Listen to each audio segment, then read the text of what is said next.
5 desconocidos, un ascensor atascado y uno de ellos no es quien parece. La trampa del mal convierte un escenario mínimamente presurizado en una trampa mortal y también en un juego moral con un final bastante sorprendente. Hoy hablamos de ella y lo desmenuzamos todo. Trama, simbolismos, fallos, pero también aciertos de una de las películas que, bueno, iba a ser algo mucho más grande por parte de M. Night Shyamalan, pero que al final no acabó siendo lo que él mismo esperaba. Pero aún así yo la defiendo bastante, pero hay que ser objetivos y os voy a hablar de todo lo bueno, de todo lo malo y de si merece la pena o no y de mi veredicto final como siempre. Pero antes de comenzar, recordad dejaos vuestro like, suscribíos y activad la campanita para no perderos nada de lo que subo. Ahora sí, bienvenidos a la trampa del mal.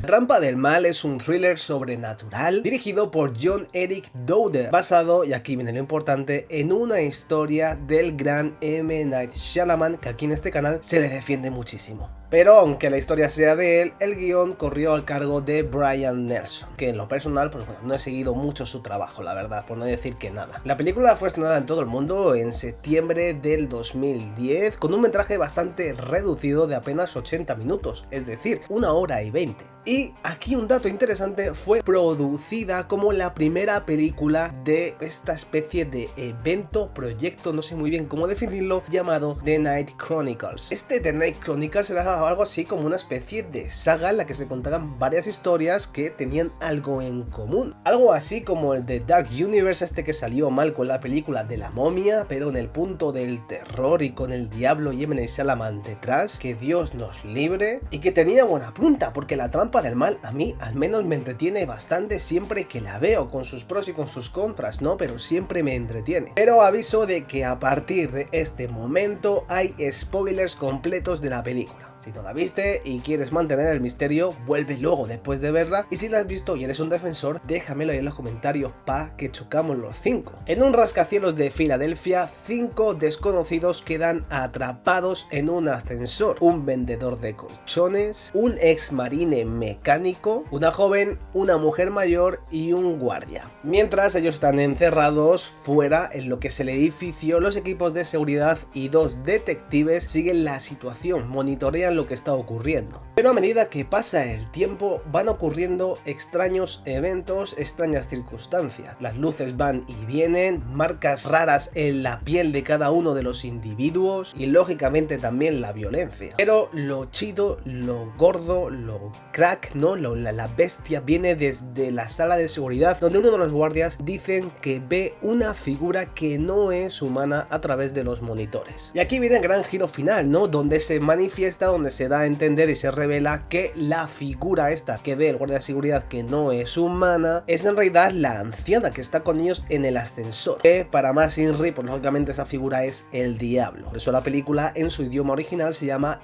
Devil, diablo. Y hasta aquí todo bien, ¿no? El diablo busca reclamar almas, intenta conseguirlas en estos 5, en estos 4, mejor dicho, pecadores, pero sin embargo el desenlace plantea algo mucho más, ¿no? Plantea una elección moral muy importante. La confesión y el perdón imposibilitan que el diablo se lleve una vida, que es algo que lógicamente acaba haciendo el que queda liberado, el que queda libre, ¿no? El que se salva, vamos, más bien. Aunque la resolución mezcla un poco de redención y también un poco de ambigüedad religiosa, que creo que se mezclan bastante bien. Hablando un poco de los elementos que funcionan en la película, vamos con el ascensor, ¿no? Que funciona como un chamber piece, un cuarto cerrado donde lo pequeño se vuelve grande, obligando al espectador a centrarse en los diálogos, en las miradas, en las acciones, lógicamente en la culpa y en los remordimientos de cada uno de los desconocidos. Y hay que decir que la limitación espacial está usada a las mil maravillas para así crear claustrofobia y bueno, también un poco de paranoia sobre qué está ocurriendo en ese espacio tan diminuto. Y si hay que resaltar en algo esta trampa del mal o esta Devil, es que creo que en los juegos de cámara utilizados, en la culpa, en los diálogos, en todas estas cosas que he comentado anteriormente, es tal que funcione mucho mejor la película que cualquier susto barato que podríamos haber tenido. Creo que ahí está lo interesante y lo diferente de otras producciones que podía haber salido de otra forma. Así que al menos para mí esto es un punto más que bueno. Hablando de la estructura narrativa y del ritmo, con solo 80 minutos la película pues es concisa y directa. En el primer acto tenemos la presentación de los personajes, personajes. En el segundo vemos las cosas extrañas que están sucediendo. Y en el tercer acto pues se nos revela todo, ¿no? Y tenemos la resolución de todas estas tramas y de la trama principal, ¿no? Y de que hilaba toda la película. Pero esto, aunque resulte bueno para algunas personas, a mí en lo particular creo que es uno de los problemas de la película, porque en esos 80 minutos, no en esa trama tan corta, algunos arcos se quedan bastante cortos y hay personajes con un background, la verdad que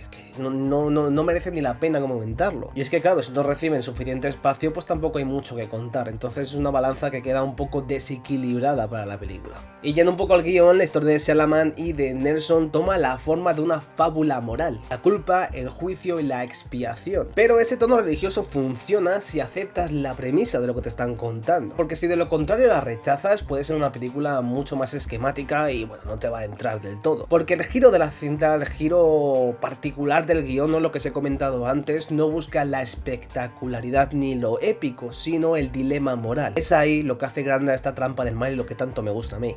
Ahora bien, vamos con los puntos débiles, que en forma de estructura no, porque tiene bastantes. Porque la cinta evita mucho la grandilocuencia y lógicamente eso tiene un coste. Los personajes secundarios no tienen profundidad alguna y el final depende muchísimo de la voluntad del espectador para aceptar lo que le están contando como final, como resolución o no, ya que es una resolución más cristiana que otra cosa, ¿no? La confesión a cambio de la redención. Para unos puede ser efectivo, para otros conveniente, por tanto creo que eso no termina de cuajar en ninguno de los motivos. Yo he de decir que, sin ser creyente, la verdad es que al final me pareció algo un poco más diferente a lo que estoy acostumbrado y por eso me terminó de gustar. Pero claro, también puede ser conveniente, ¿no? Una manera de decir, joder, qué rápido cortan todo, ¿no? Qué manera más fácil de cortar el final. Y bueno, también tienen un poco de razón. Entonces queda ahí un poco en tierra de nadie. Y eso, pues bueno, creo que no es positivo. Yendo un poco a las actuaciones, porque sí que es verdad que hemos dado importancia a los diálogos, hemos dado importancia al background de cada uno de los personajes. Quiere decir que el reparto cumple a las mil maravillas con lo que le pide el guión, sin ir mucho más lejos. Aunque hay que resaltar, creo que dos actuaciones como son las de Logan Marshall Green y la de Chris Messina, como el detective pues que está dolido por dentro, tiene un trauma, etc. Estos dos personajes sostienen muy bien la dinámica interna del ascensor, que luego lógicamente estos dos personajes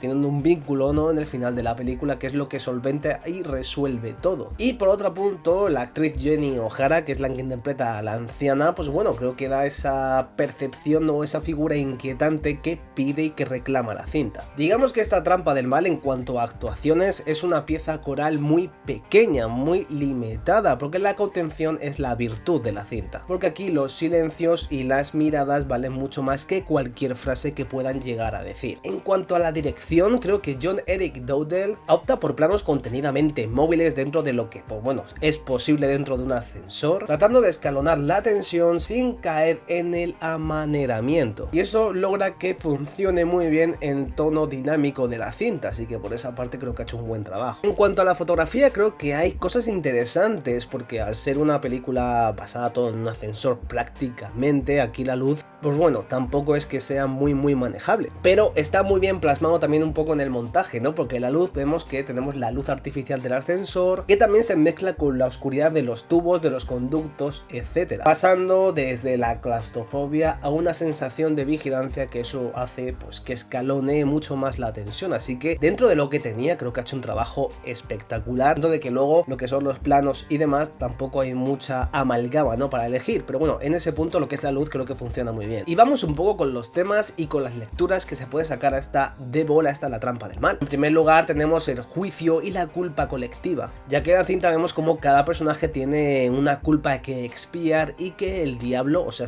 la anciana, pone en foco, aunque también lo hace la narración moral. 2. El castigo versus la redención, ya que la película privilegia lo que es la confesión como la liberación, un recurso religioso clásico que aquí, pues bueno, creo que entra muy bien. Y en otro punto, la paranoia urbana, que me diréis, pero ¿y esto por qué? Digamos que el ascensor es como un microcosmos de la propia ciudad contemporánea donde nadie es inocente, una especie de Silent Hill, por así decirlo, para que me entendáis, pero en un ascensor. En cuanto a mi decisión final o a mi veredicto, la trampa del mal funciona como ejercicio de tensión, eficaz, breve y con las ideas muy claras. No es un clásico del terror, pero sí que creo que es un entretenimiento bastante sobrio y sólido, con una propuesta moral reconocible. Lo mejor creo que es la economía narrativa película y el concepto que nos muestra, ¿no? Esa manera de contar más o menos lo mismo que hemos visto en otras películas, de una manera mucho más diferente y buscando esa resolución final que creo pues que no sobresale de todas las demás. Pero lo peor de la película para mí, como os he comentado antes, es la falta de desarrollo de ciertos personajes secundarios y su background no funciona muy bien. No hay backgrounds interesantes en el 100% de los personajes, con lo que algunos destacan más que otros. Era un desnivel que no funciona muy bien en la cinta y que todo, ¿no? El guión entero, la película en sí y lógicamente el final dependan de la premisa religiosa y de la creencia religiosa de cada uno de los espectadores, que pues bueno, puede ayudar a que les guste la película o no. Creo que eso es jugársela demasiado. Pero si te gustan los trailers de espacio único y los juegos morales al estilo Agatha Christie con un toque así sobrenatural o del infierno, dale una oportunidad, porque creo que es una muy buena película, o al menos un entretenimiento bastante sólido. Pero bueno, cuéntame qué te pareció a ti esta película, qué te pareció el final. Y os lanzo una pregunta, ¿no? Que es la pregunta básicamente que lanza la película. ¿Creéis que la confesión exime del castigo? Dejádmelo ahí abajo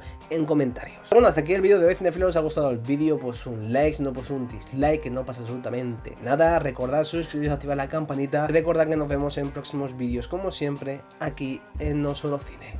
Chao.